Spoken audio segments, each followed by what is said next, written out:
Assalamualaikum warahmatullahi wabarakatuh. Baik, di sini saya akan menjelaskan mengenai hukum Newton dalam mata kuliah telaah kurikulum fisika SMA.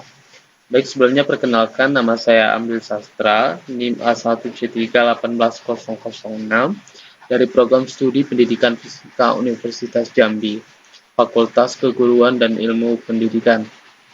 Nah, di sini kita akan membahas mengenai kedalaman, keluasan materi, serta urutan penyajian dari materi hukum Newton. Nah, yang pertama, kita akan membahas mengenai tujuan pembelajaran. Nah, dalam tujuan pembelajaran kali ini, yaitu mahasiswa mampu mendeskripsikan kedalaman, keluasan urutan penyajian, dan contoh penerapan, serta menyusun rencana dan melakukan simulasi kegiatan pembelajaran materi hukum Newton. Jadi, dalam tujuan pembelajaran kali ini, mahasiswa dituntut untuk mampu mengetahui dan mendeskripsikan mengenai kedalaman, keluasan, serta urutan penyajian dalam materi hukum Newton. Nah, selanjutnya kita ketahui bahwa ruang lingkup materi fisika SMA ada terbagi menjadi 3 kelas, yaitu ada kelas 10, kelas 11, dan juga kelas 12. Nah, kita lihat pada kelas 10. Kelas 10 dengan materi fisika, yaitu ada hakikat fisika dan prosedur ilmiah, pengukuran, gerak lurus, parabola dan melingkar, hukum-hukum Newton, usaha atau kerja dan energi, momentum impuls dan tumbukan, serta gerak harmonis. Nah, nantinya kita akan membahas mengenai hukum-hukum Newton dalam kelas 10. Nah, selanjutnya kita lihat kelas 11, di mana kelas 11 ini akan membahas materi keseimbangan, dinamika rotasi, hukum Hooke, fluida statis dan dinamis, suhu, kalor dan perpindahan kalor, teori kinetik gas dan termodinamika, gelombang, bunyi, dan cahaya, alat-alat optik, serta gejala pemanasan global. Nah, berbeda dengan kelas 10 dan kelas 12. Kelas 12 akan membahas mengenai listrik statis dan dinamis, medan magnetik dan induksi elektromagnetik, arus bolak-balik, radiasi elektromagnetik, teori relativitas, fenomena kuantum, inti atom, dan teknologi digital. Nah, selanjutnya kita sudah menyinggung mengenai kedalaman dan keluasan materi. Nah, sebenarnya apa sih yang dimaksud dengan kedalaman dan keluasan materi? Nah, kedalaman ini merupakan rincian materi yang diberikan secara lebih mendetail, sedangkan keluasan merupakan ruang lingkup atau cakupan materi yang dibebankan pada KD dan isinya tertentu. Jadi dapat kita lihat perbedaan dari kedalaman dan keluasan ini. Kedalaman itu lebih menunjukkan detail atau lebih merincikan mengenai suatu materi, sedangkan keluasan ini merupakan ruang lingkup cakupan ataupun dapat kita katakan sebagai intensitas banyaknya materi. Nah, jadi berbeda antara kedalaman dan juga keluasan. Nah, selanjutnya kita akan mengetahui bagaimana peta konsep dari hukum Newton, yaitu di mana kita ketahui hukum Newton di sini meliputi 3. Ada hukum pertama Newton, hukum kedua Newton, dan hukum ketiga Newton. Nah, hukum pertama ini disebut juga dengan hukum kelembaman, sedangkan hukum kedua ini merupakan hubungan antara gaya, massa, dan juga percepatan. Sedangkan hukum ketiga Newton ini disebut juga dengan hukum aksi-reaksi. Nah, selanjutnya kita akan melihat perbedaan antara kompetensi dasar fisika di SMP dan juga fisika di SMA. Nah, pada saat di SMP, kompetensi dasarnya ini adalah mengidentifikasi jenis-jenis gaya, penjumlahan gaya, dan pengaruhnya pada suatu benda yang dikenai gaya, serta menerapkan hukum Newton untuk menjelaskan berbagai peristiwa dalam kehidupan sehari-hari. Nah, jadi di kompetensi dasar fisika SMP ini masih membahas tentang materi hukum Newton secara umum, belum lebih secara detail.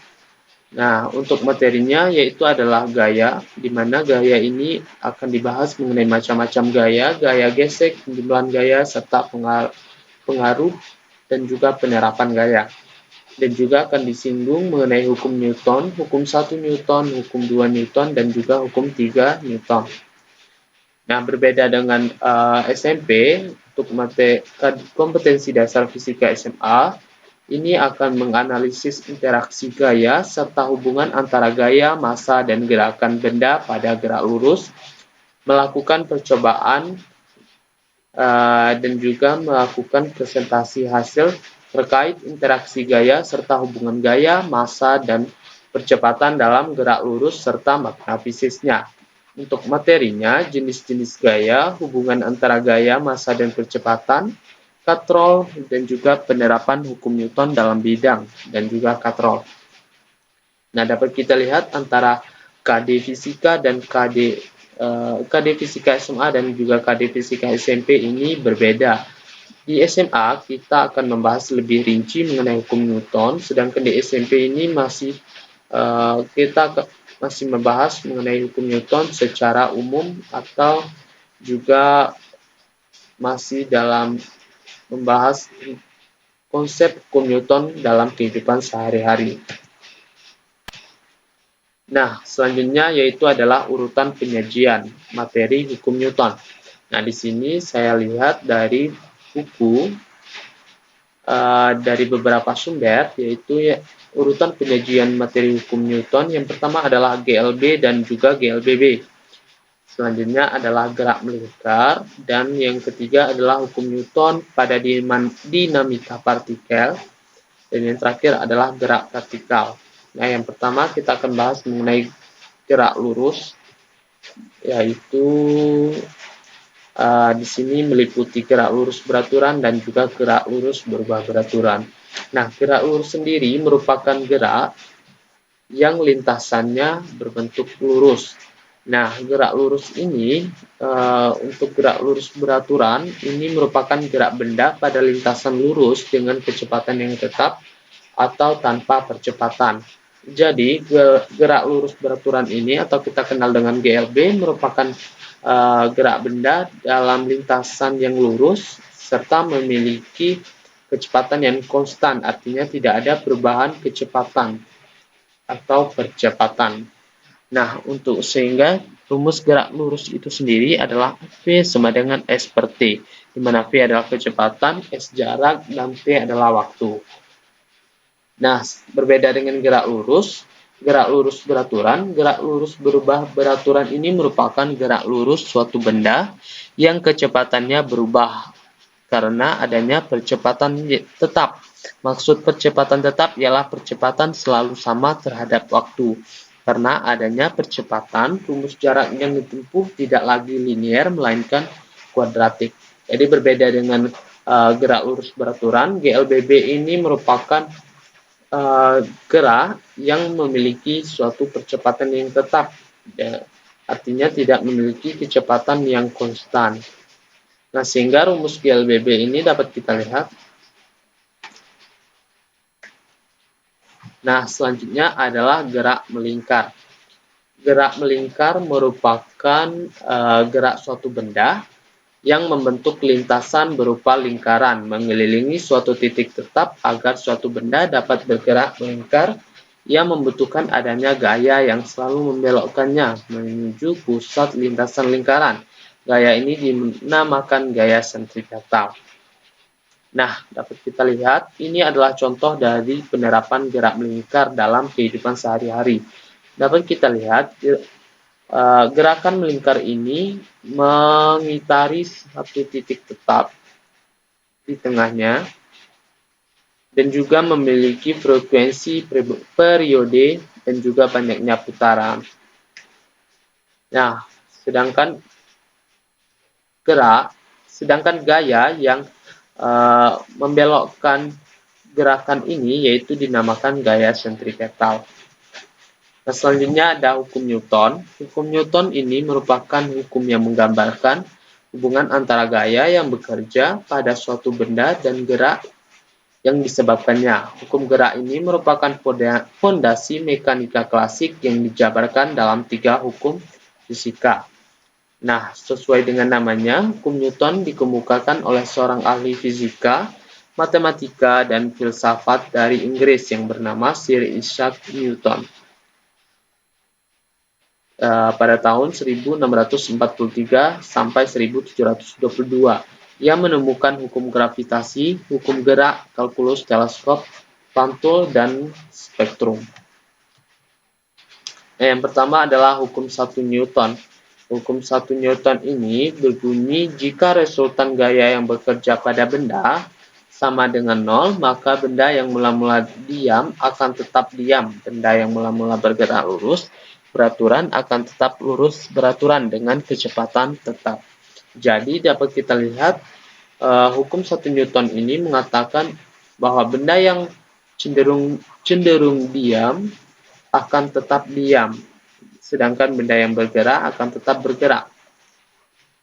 Nah, dapat kita lihat di sini sigma F sama dengan 0 untuk benda diam atau bergerak lurus beraturan. Jadi dalam hukum 1 Newton ini mengatakan bahwa benda akan selalu mempertahankan posisinya. Dapat kita lihat yaitu contohnya mobil yang ditabrak menjadi penyok karena mobil berusaha mempertahankan posisinya.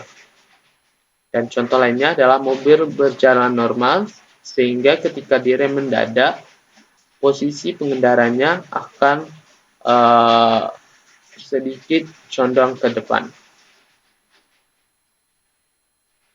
Nah, selanjutnya ada hukum 2 Newton, di mana hukum 2 Newton ini merupakan hukum yang mengatakan bahwa percepatan sebuah benda berbanding lurus dengan gaya total yang bekerja padanya dan berbanding terbalik dengan masanya.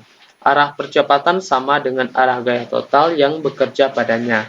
Jadi, hukum 2 Newton ini mengatakan bahwa sigma F sama dengan M kali A, di mana A ini percepatan berbanding lurus dengan gaya total yang bekerja, serta berbanding terbalik dengan masanya.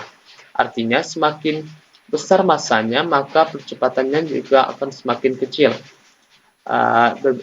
Sedangkan jika percepatannya semakin besar, maka gaya totalnya juga akan semakin besar. Nah, selanjutnya adalah hukum 3 Newton, di mana hukum 3 Newton ini mengatakan setiap aksi akan menimbulkan reaksi.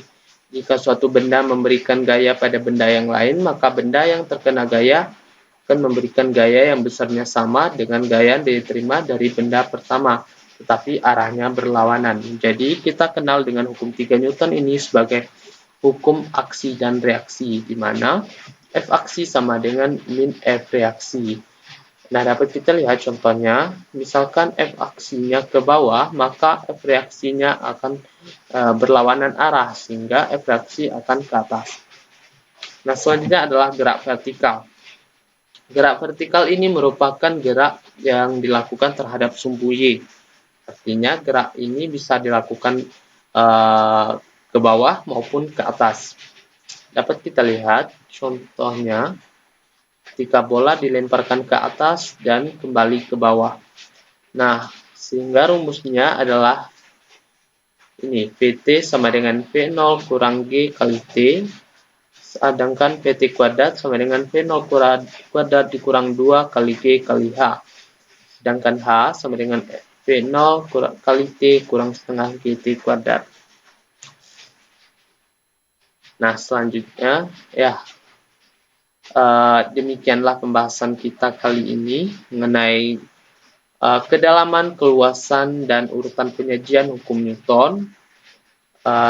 Terima kasih telah menyaksikan dan semoga bermanfaat.